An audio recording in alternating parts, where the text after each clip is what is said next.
What would you do if the person you built your entire life with suddenly decided to burn it all to the ground? In today's story, one man's response to his wife's betrayal is a masterclass in reclaiming your life from the ashes. I am 40 years old, and I am almost certain that last night, my wife of 10 years, Chloe, cheated on me. We've been a couple for 13 years. Yesterday, she announced she was going out to buy some stuff for the home. This was the first red flag. Chloe despises shopping for home goods. It's a task she avoids at all costs. The second red flag was her companion, a male friend I'd never met or even heard of. The entire day felt off. She spent hours getting ready, styling her hair, carefully applying makeup, selecting an outfit. It was the kind of preparation she'd normally reserve for a special date night with me. It immediately put me on edge. After she left, a knot of suspicion tightened in my stomach. I walked into our bedroom, and a quick check of her drawers confirmed my fears. Her best, most alluring underwear, the set she called our special bedroom-only lingerie, was gone. She had worn it for him. I do everything for our kids, so I went about my evening, putting them to bed and reading them stories, all while a storm raged inside me. Chloe finally came home hours later. When I tried to ask about her evening, she was evasive and defensive. She refused to give me any real details about the man she was with, only offering his first name, a name that now echoed in my memory. I realized I'd seen it pop up in her text notifications for months. I'd dismissed it at the time, assuming it was the work colleague she shares the name with, someone she often had to contact after hours for major projects. Now, it all clicked into a sickening new context. She told me that to stay in our marriage, she needed time that was just for her. This, after our sex life had completely vanished over the last 2 months, replaced by a sudden and extreme hostility from her, with no explanation given. Just last week, she dropped a bomb. I don't want to be married anymore, she'd said, adding the outrageous assertion that it had nothing to do with me. Before anyone paints me as a negligent husband, let me be clear, I am the one who keeps our world turning. I handle 100% of the childcare, the grocery shopping, the cleaning, and all the housework. I work from home, and while she is the primary breadwinner, I manage our entire domestic life so she can focus on her career. I am emotionally available, mature, and level-headed. I'm not controlling. Her having male friends has never been an issue, but this isn't friendship. This screams affair. I feel utterly shattered, like a part of me is dying. The thought of even talking to her about it is a nightmare. Her anger lately makes any real communication impossible. I feel so ashamed I had to create this anonymous account to even speak of it. I want to divorce her, but I can't bear the thought of breaking apart my children's home. If I'm the one to file, does that make me the asshole? A few days later, Chloe and I finally talked. The truth, when it came, was somehow both better and worse than I imagined. She admitted it. She had been talking to this man for a while and had gone to his place with the full intention of sleeping with him. But, in a bizarre twist, she claimed she didn't go through with it because she found him lacking. Apparently, he wasn't just after a hookup. He had feelings and wanted a real relationship. So instead of a physical affair, she claimed they just talked. She bought some of his art to be polite, and then she left. She also informed me she still plans to hang out with him, even though she's supposedly not interested anymore. Then came the next blow. I asked if she wanted an open relationship. Yes, she said, without hesitation. I asked if we would ever have sex again. Probably not, she replied coolly. She doesn't want to be in a relationship with anyone, she claimed, but if she changes her mind, she doesn't want to feel caged, especially after her recent disappointment. But she wants to keep the family together, so she offered me a permanent hall pass. I never have to explain where I am or who I'm with, because it's only fair that she gets the same freedom. I can't force her to be monogamous, and a divorce feels like a catastrophe I want to avoid.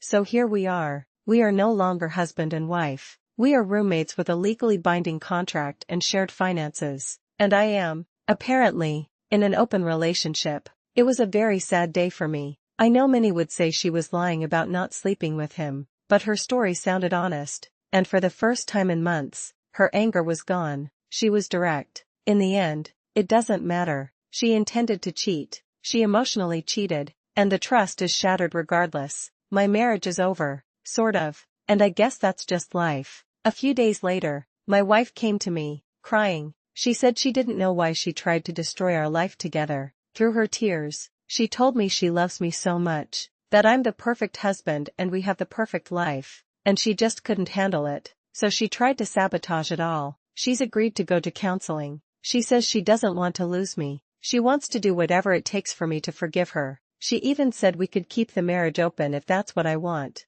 I just said, okay. She asked if I needed to see other people. I told her I didn't know. She started crying again. Later, she tried to initiate sex. She was wearing the sexy undies. Seeing them again, knowing she wore them for another man just a week ago in an attempt to destroy us, made me feel physically sick. I stopped her. All my emotional walls are up. 100%. The very next morning, the kids noticed her changed behavior. She was being incredibly affectionate toward me, saying kind things as I got them ready for school. On the drive, my daughter said, "I am so glad that mom is being herself again. Isn't that great?" I just said, "Yeah, I am just so tired." The following Friday, Chloe went out again. This time, she wasn't excited. She seemed pensive. She came home at a reasonable hour, and I assumed she had gone to break things off with her boyfriend. On Saturday morning, she cleared her entire social calendar, replacing all her plans with family activities. Still, she refused to tell me who the man was or discuss him at all. I decided to let it lie for a while. We went on a family trip and it was fun. Her behavior shift has been dramatic. She's playing the part of the caring wife perfectly,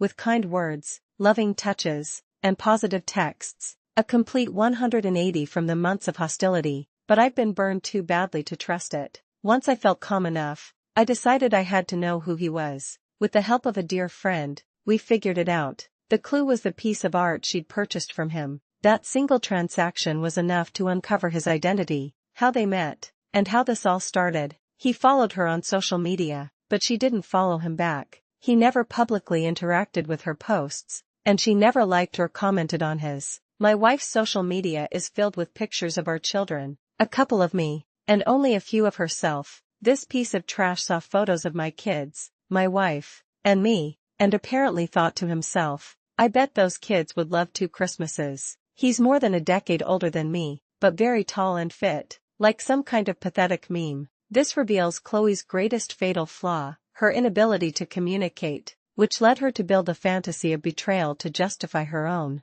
ultimately sealing the fate of their marriage as they knew it. The worst part? She hadn't blocked him. This wasn't over. It was just on the back burner. I decided not to confront her. I don't want her to get better at hiding it. I want to know what's happening as I gather evidence for a divorce. It's not that I need proof for legal reasons, but for my own peace of mind. To grieve properly, I need to complete the puzzle of her infidelity. I have an appointment with a divorce lawyer to explore my options, but for complicated financial reasons, I can't file just yet. Until then, my trust in her is at zero. I decided I needed a break and went to my parents' house for a few days, leaving the children with Chloe. My mom, dad, and sister all rallied around me. My mom was practically giddy, ready with a list of good divorce lawyers, while my dad urged us to work it out, even offering to pay for any therapy we needed. Your wife has been torturing you for months, my mother said. Everyone has been so worried about you. That felt about right.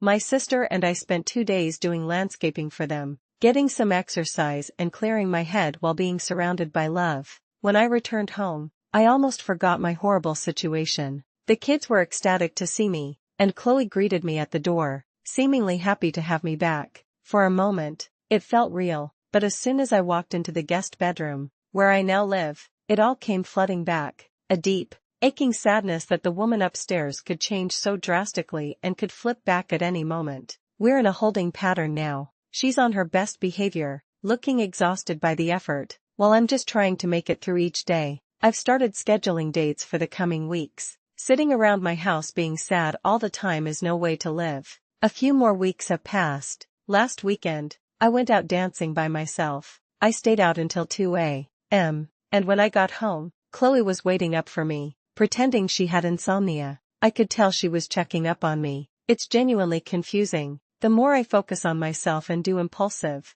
irresponsible things, the more she seems to want to be in the marriage. I gave up so much for this family, and she didn't seem to care. Now that I'm taking my life back, she's interested again. We've been working on our communication, and I'm in therapy, which is helping. She has expressed an urgent need for therapy herself but is hesitant about her current therapist. This hesitation feels like a small problem that could become a major one. I insisted we disentangle our finances. We now have separate accounts that receive equal funds each month, plus a joint account for bills and another for vacations. This frees me from years of her impulsive spending draining our savings and allows me to build a safety net in case I pull the trigger on divorce. The paperwork is ready. I just have to decide. The relationship has been better. She's been positive, says she loves me regularly, and hasn't been unkind or disrespectful once since her turnaround. It's clear she was actively sabotaging the marriage before, because without her antagonism, our home is peaceful.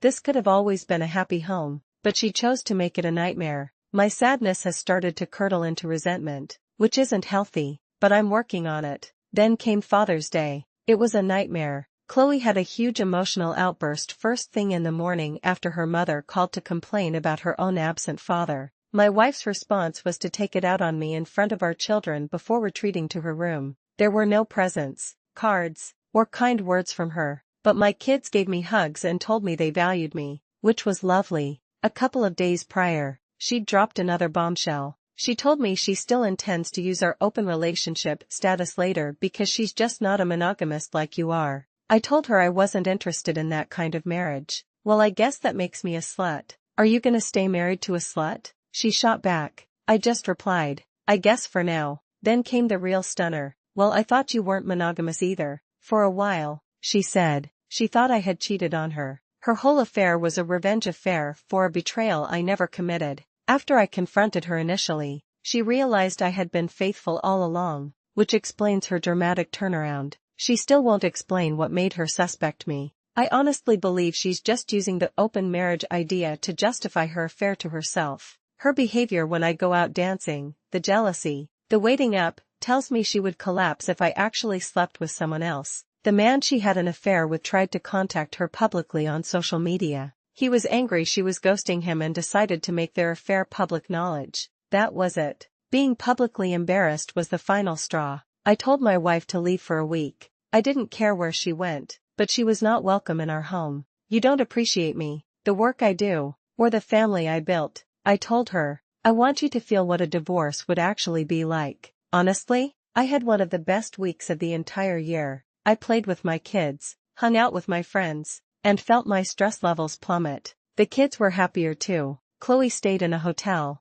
picking up extra shifts just to avoid having free time to think. When she came back, she was a different person, clingy, affectionate, bringing me coffee in the morning, telling me how much she missed me and needed me. She's deeply apologetic and promises she will finally start her therapy. It's the first time I've felt any hope for a future together, however small. Now, things have stabilized. The marriage is either dead or on life support, and neither of us is pushing to revive it. It's a practical arrangement. I handle the home front, and she works and pursues her hobbies. There's no physical relationship anymore, but that's okay with me. Staying actually benefits me financially, so I have no reason to divorce right now. I'm no longer emotionally wrecked by her cheating. I learned she's not the person I thought she was, and that's a painful but necessary lesson. She's more like a friend I live with now. Meanwhile, my open marriage status has made me surprisingly popular. I've been hitting the gym a lot and haven't looked this good in a decade.